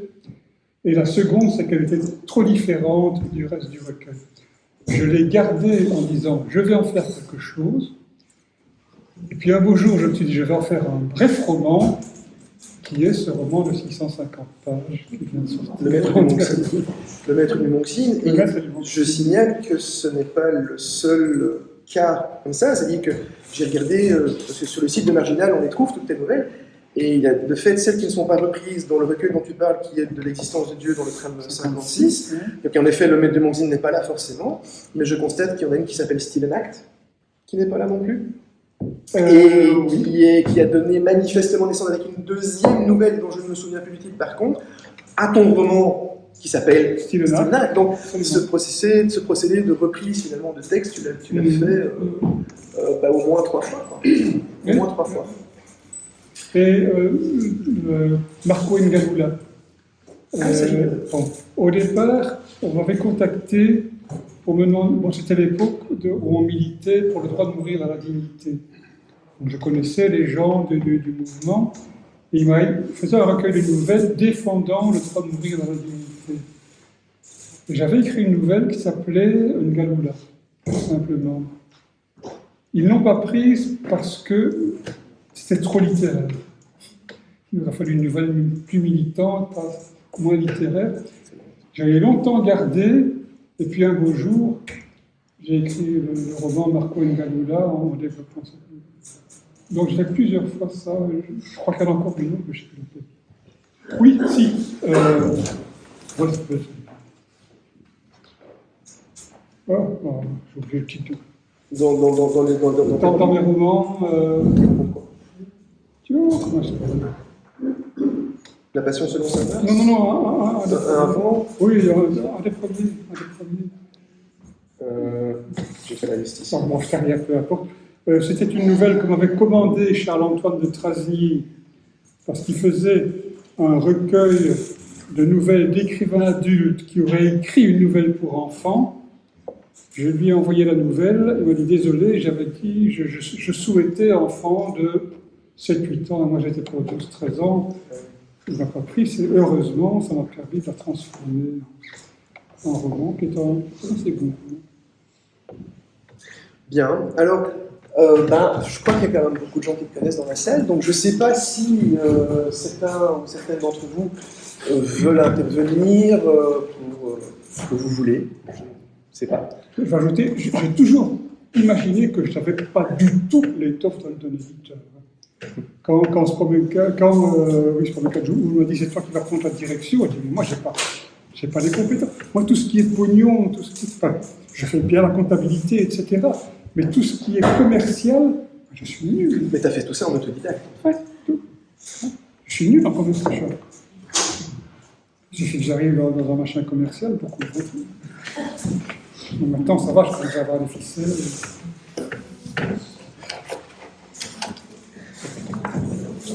On a employé beaucoup d'adjectifs pour qualifier les qualités de Gérard Adam comme éditeur. J'ajouterai encore un adjectif supplémentaire, c'est un éditeur militant. Il est à la fois militant dans quelques aspects de fond, mais il est aussi dans sa manière très extraordinaire de se consacrer à ce qu'il dit et à le défendre coûte que coûte. Sur le fond, nous nous sommes rendus compte après quelques mois que nous avions participé l'un et l'autre d'une même organisation étudiante en 1970, qui s'appelait Usine Université Union, UUU, devenu Centre Groupe Communiste Marxiste-Léniniste, devenu TPT, tout le pouvoir aux travailleurs, devenu Amada, devenu, ce que vous savez aujourd'hui. Je n'ai pas été aussi loin que. Je ne suis pas allé aussi loin, j'ai commencé à un moment donné à comprendre que c'est un truc un peu délirant. Alors non, c'est pour ça que nous étions, sans vraiment nous connaître, dans le même groupe. Oui. Mais alors, fait... j'ai un truc à ajouter, c'est que j'étais à l'époque militant communiste, tout en étant étudiant militaire, officier militaire. Donc j'étais le seul à risquer quelque chose dans l'aventure. Alors pour vous dire à quel point à l'époque le service de renseignement de l'armée était bien fait, quand je suis arrivé en Allemagne, j'ai dû demander, bon, j'étais quand même dans un état-major, j'ai dû demander un secret OTAN, qu'on m'a donné sans aucun problème à un ancien militant communiste.